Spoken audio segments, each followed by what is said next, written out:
Are you ready to block and banish some bitches? Because we're finally at part 1 of the Witch's Guide to the 2026 rebrand. Here we are, banishing. Now, if you're seeing this on Saturday, December 20th, that means tomorrow, December 21st, is the winter solstice. Now you have until the winter solstice to the spring equinox on March 20th, which is roughly about 13-ish weeks, which is such a good number, to get rid of the things that are not serving your goals. Maybe that's a relationship that you know is not good for you anymore.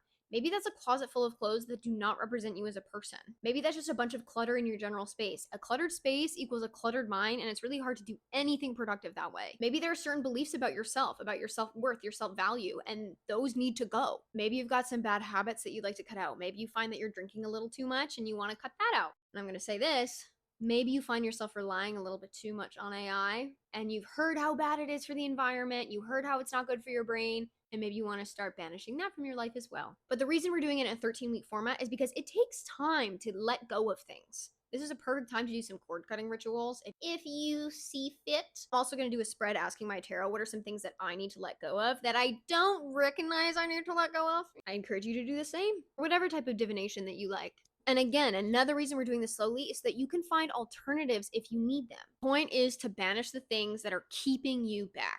But again, it takes time to do that, especially if they've made us feel comfortable. Take stock of what needs to go. Make a list for the next 13 weeks on what you're going to do each week.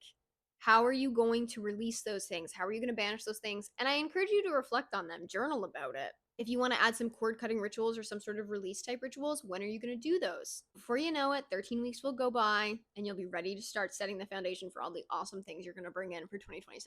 Happy solstice!